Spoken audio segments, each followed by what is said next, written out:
0, 1, 2, 3, 4, 5.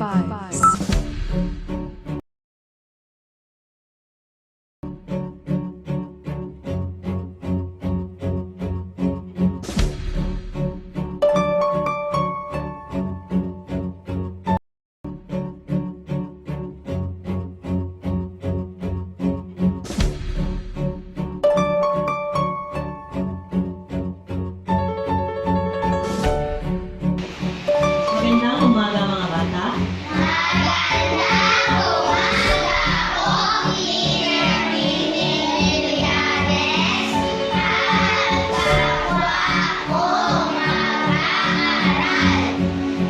Tinatawagan ko si Bethel Chen Lumabing para sa panalangin.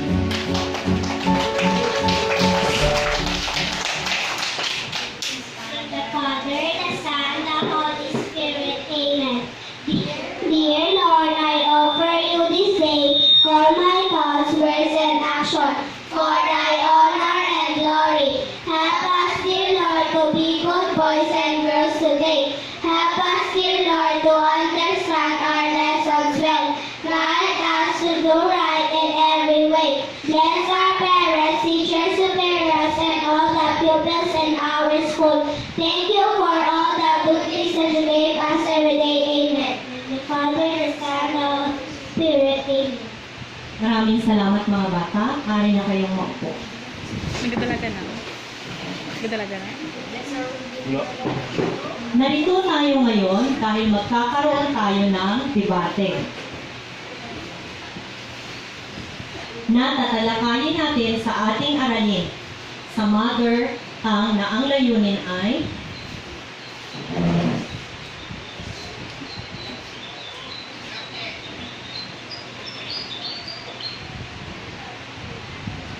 makapagbibigay kayo ng sarili ninyong reaksyon tungkol sa issue o pangyayari sa ating paligid. Gagawin natin ito sa pamamagitan ng debate. Narito ngayon ang Grade 3 Section 1 na mga mag-aaral. At buong galak kong ipinapakilala sa inyo ang ating magiging hurado. Ang paksa natin sa ating debate na ito ay school field trip. Nararapat pa ba o hindi na nararapat? Ang ating magiging hurado ay sina Dr. Annabel Besona, Assistant to the Principal, at Ginang Jocelyn Baroquillo, Master Teacher 1.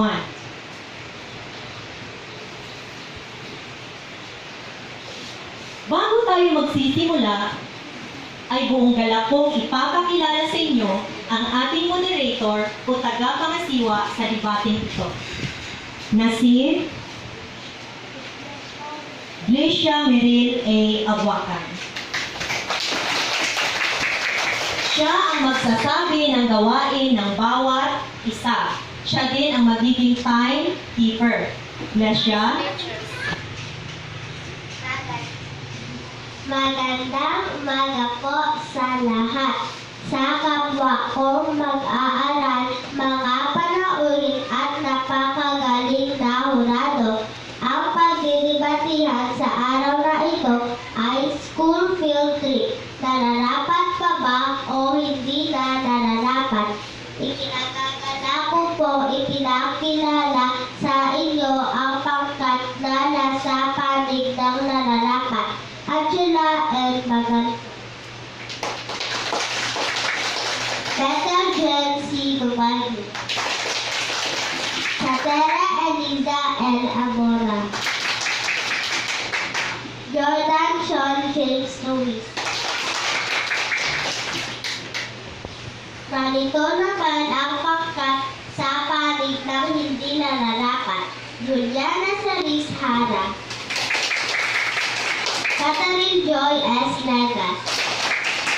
Kirstin Lian Andarante. Gloria Crystal Joy S. Iglesias.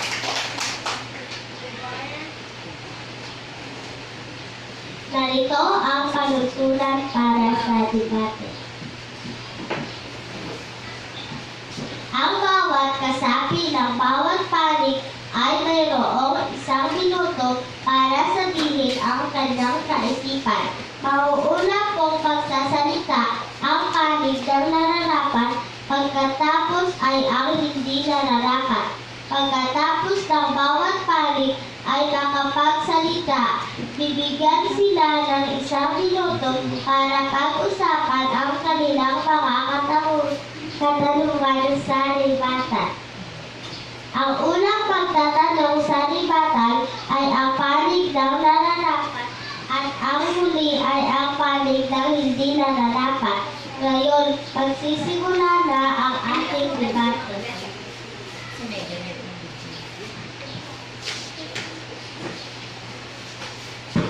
Tingnan ninyo ngayon ang ipa-flash natin dito na balita tungkol sa naganap na field trip sa Tanay Rizal.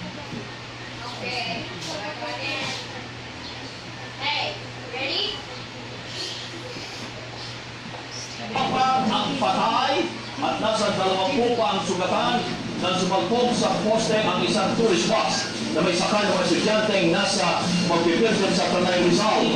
Live mula sa Tanay Rizal nagpapagdor si Jack Batalyon. Jack! Ano ang sinasabing dahilan ng aksidente? Totoo ba na nawalan ng preno ang tourist bus?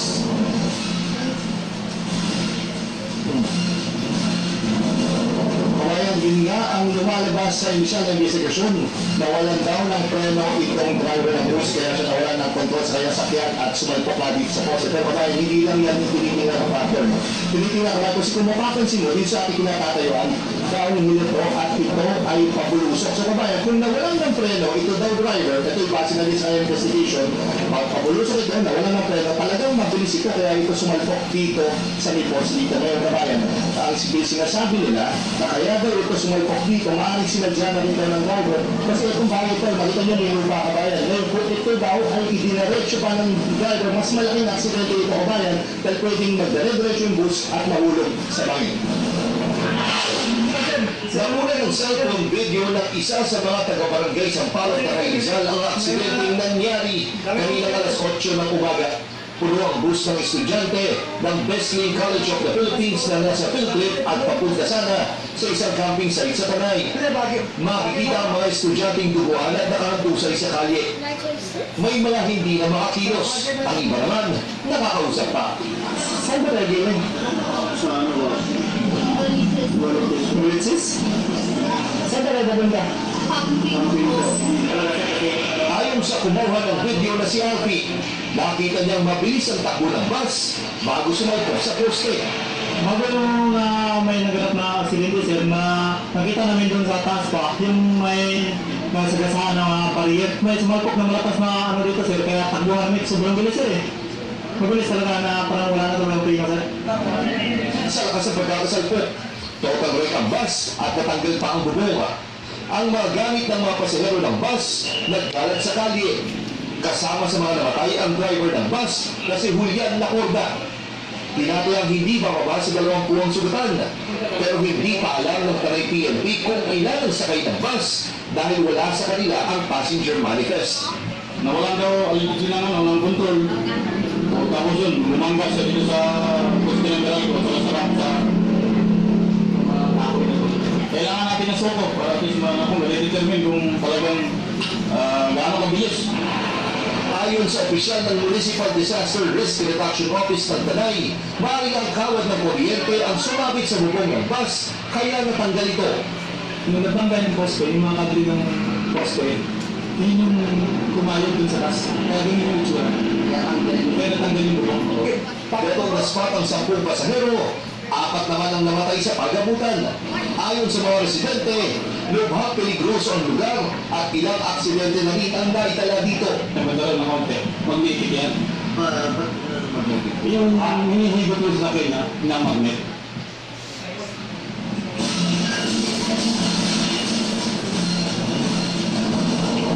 Okay, kabayan. kabayan, no, kanina ay pinoproseso, nagsali puwersa ang crime lab, PNP crime lab, pati na rin ang LTFRB sa proseso dito sa crash site.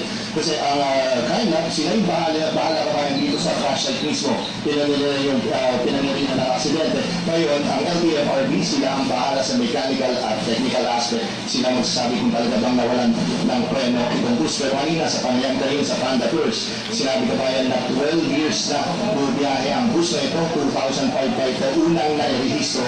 At kanina, ayon sa LTFRB Board Member Attorney Lizada, sinabi niya na may under preventive suspension na itong 6 na bus ng Panda Tours at ang hearing ay nakaset para sa February 28.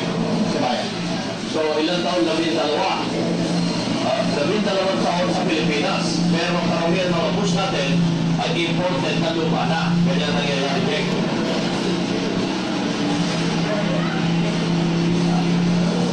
Yes, yun nga kabayan, no? Will years din nga dito sa bus, hindi ko na pakinggan kabayan mo. Pero ang sinasabi nga, 12 years na itong bus na ito, na umaanda kasi nga yung huling record ay 2005 pa ito na unang nairehistro kabayan. Maraming salamat si Jack Batallones, live mula sa Tanay, Rizal.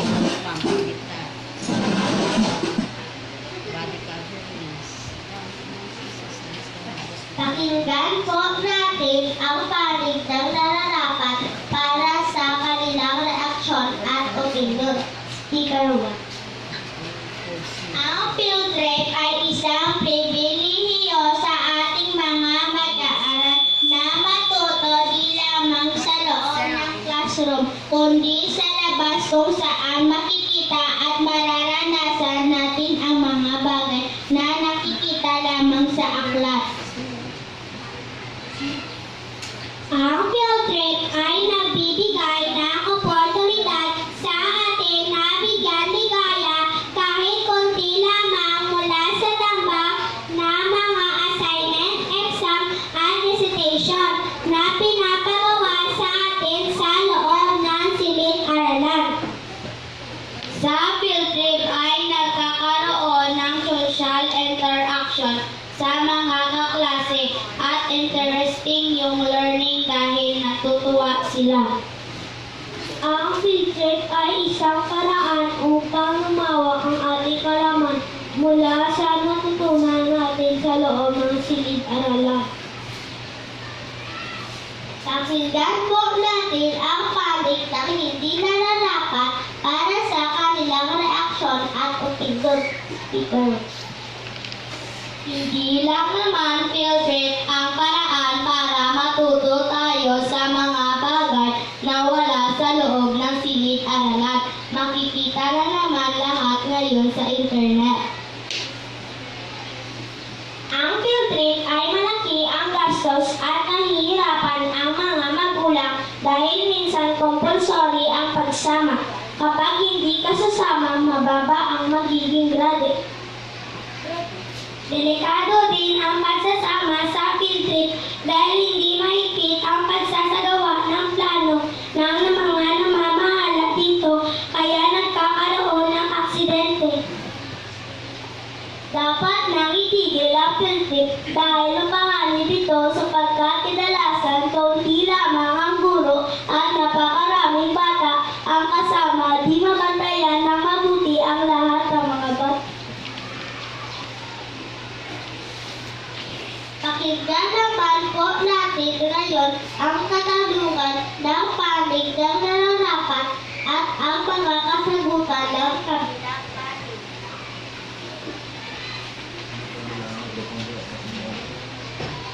Paano mo mararanasan ang mga bagay na nababasa at nakikita mo sa aklat kung wala ang field trip? Natututunan ito sa pamamagitan ng pag-access sa internet. Sagutin lamang ng oo o hindi. Lahat ba ng kalaman ay matutunan sa loob lamang ng silid-aralan? Hindi. Ayaw mo bang mapuntahan o maranasan ang mga tanawin o lugar na makikita sa libro? Gusto, subalit dapat may tamang patakaran. Sumasang-ayon ka ba na mas masaya ang pag-aaral kapag nasa labas ng silid-aralan kung saan nakikita mo mismo na ang iyong mata ang nasa akla? Masang-ayon ako sapagkat may mga karanasan tayo sa labas ng paaralan na nakakadagdag sa ating kaalaman. Ngayon naman po, ang paring ng hindi nararapat ang magtatanong at ang makakasagutan ng kabilang panig. Bakit sa palagay mo maraming aksidente ang nangyayari sa field trip? Dahil kulang sa tamang pagplano bago ang field trip. Paano ba nakakatulong ang field trip kung mahirap ang estudyante at walang pambayad sa gastos? Marami namang paraan para makalikom ng pera para gamitin sa field trip.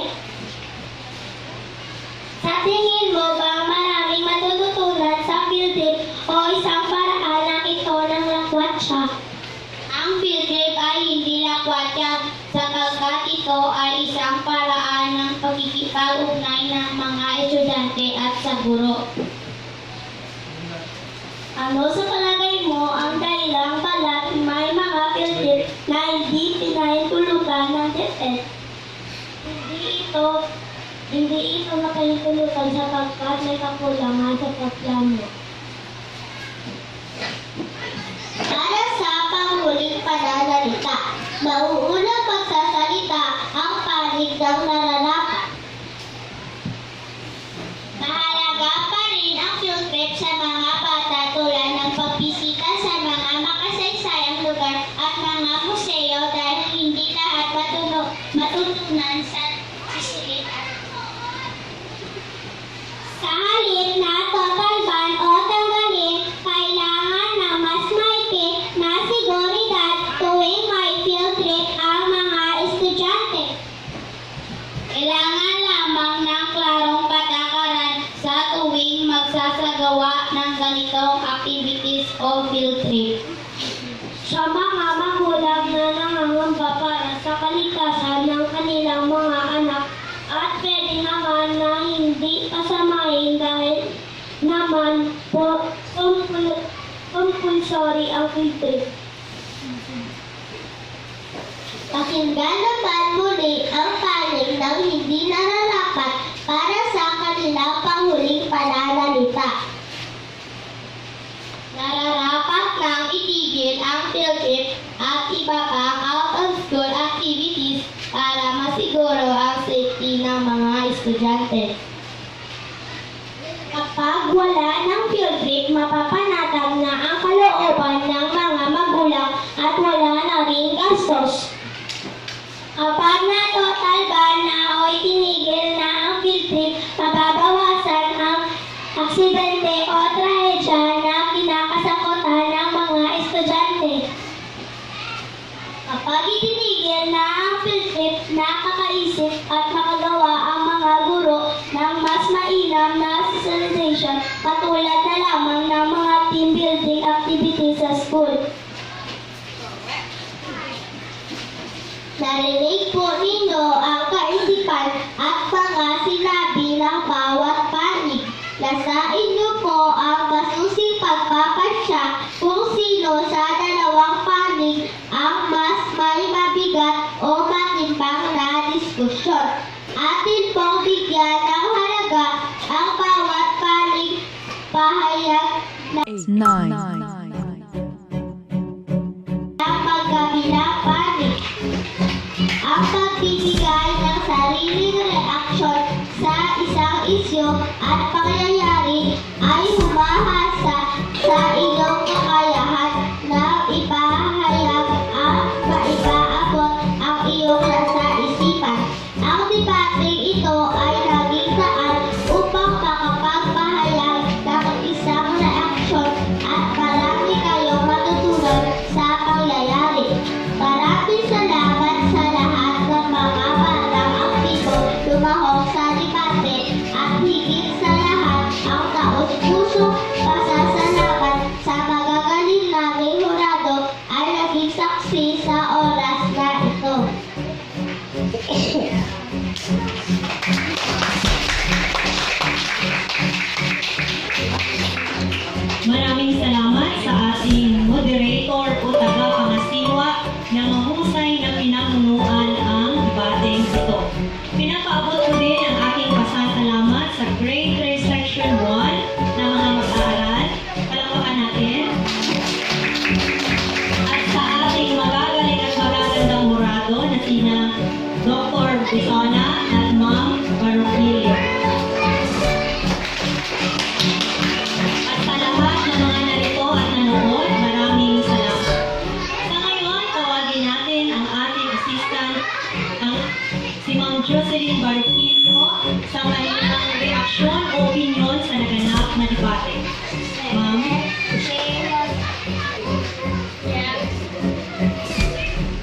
principal learner, Ma'am Gretchen Villanes, and to the different teachers serving greatly, and of course to the pupils in Section 1. Good morning, children.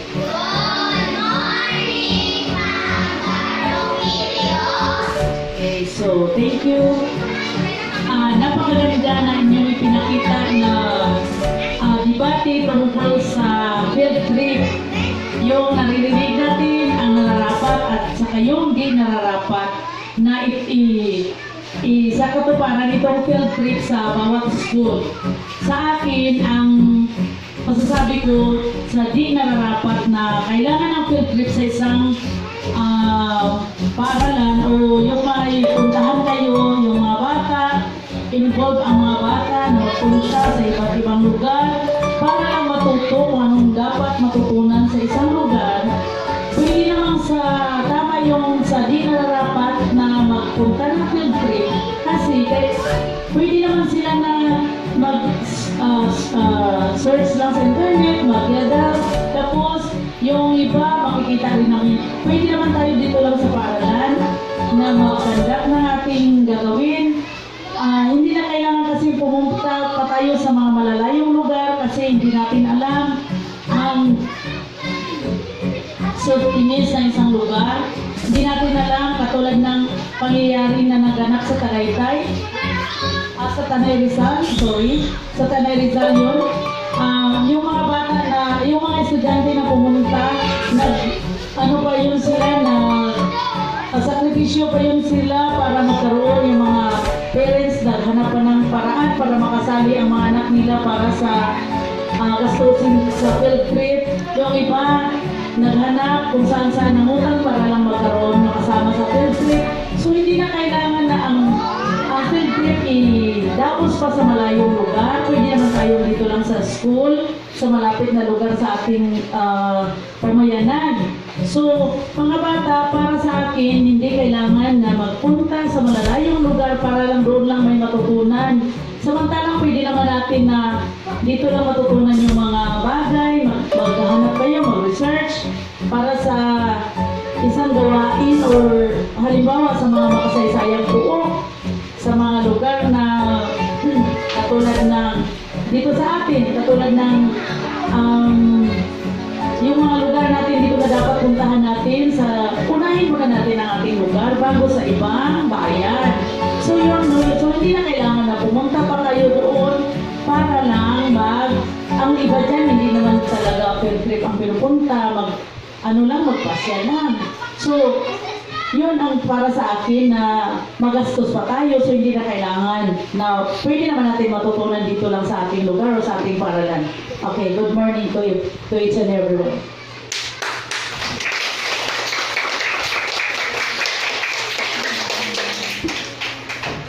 Maraming salamat po, Ma'am Jocelyn Baroquillo. Yung sa kay Ma'am Joy, mas nararapat sa kanya na hinto na o itigil ang field trip.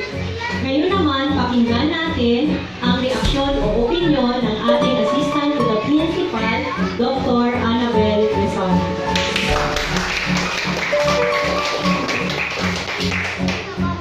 Magandang araw sa atin lahat, mga bata.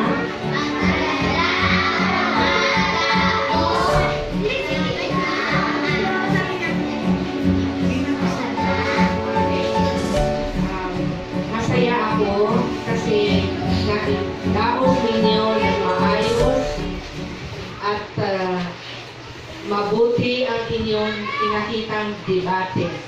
Sa inyong murang edad ay meron na kayong self-confidence. Marunong na kayong humawak ng mikropono ng may confidence. Marunong na kayong mag-deliver ng inyong sasabihin na hindi nakikita sa inyong mga mukha, sa inyong katawan, ang panginginig at nervyos. Palakpakan natin ang ating yung mga bata, pagpatuloy ninyo yan. Ang filtrate o lakbay-aral ay mayroong mga layunin o purpose. Ito ay nagpapadagdag ng inyong kaalaman na kung saan ay hindi manual sa inyong silid-aralan. Ang nalalaman ninyo sa inyong silid-aralan ay ang mga konsepto na tinuturo ng inyong mga guro. So, ang layunin ng Lakbay-Aral o field trip ay mayroon kayong reaksyon sa mga bagong bagay at social interaction sa inyong pinupuntahan at sa inyong mga kapwa kamag-aral upang muling lalong malinaw ang konsepto na inyong napag-aralan sa loob ng inyong silid-aralan. Ito ngayon ay isang issue kung dapat pa bang ipagpatuloy o hindi. Sa ganang akin, ito ay hindi dapat na alisin. Ngunit meron lang mga dapat na aayusin in terms sa safety ng mga mag-aaral at mga guro. Sa kanilang pupuntahang lugar, papunta doon ang activities na gagawin at ang sasakyang magdadala sa kanila doon. Bago naman magpunta doon, ay mayroong program design na ipapasa sa division office upang ito ay maaprubahan. So, kakailangan pa ng it takes time.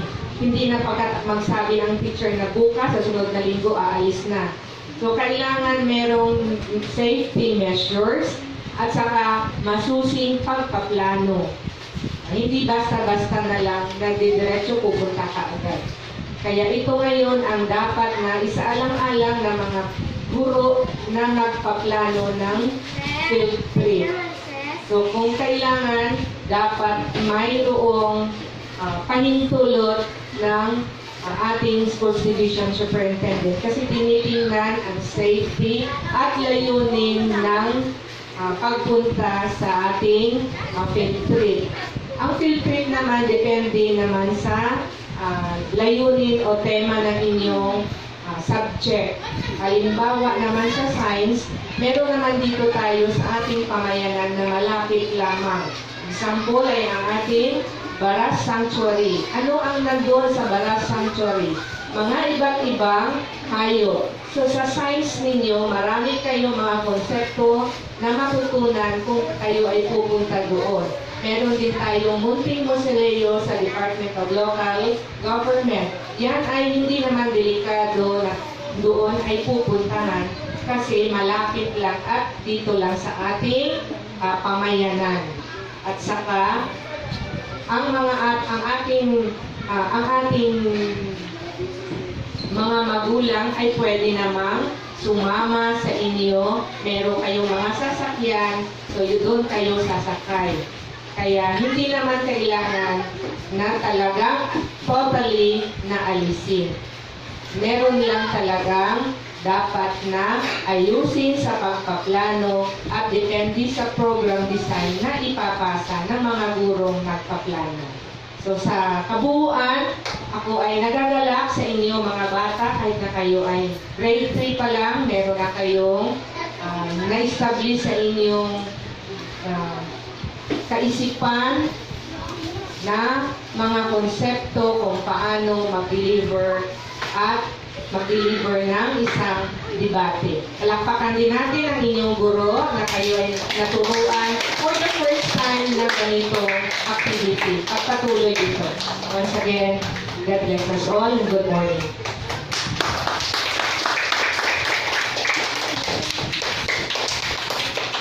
Maraming salamat po, Ma'am Persona, na tumutulong palagi sa amin ng mga guro para lalo pa namin pag-usayan ang aming pagtuturo. Sa muli, pinasasalamatan ko ang lahat na nandito ngayon, lalo-lalo na ang Grade 3 Section 1. Palakpakan niyo mga sarili. At ang mga aktibong lumago ngayon na partisipante sa ating debate, sa hindi nararapat at sa nararapat. Palakpakan niyo mga sarili. Sa muli, maraming salamat at sana marami kayong natutunan sa ating aralin ngayong araw at kung paano ginagawa ang isang debate.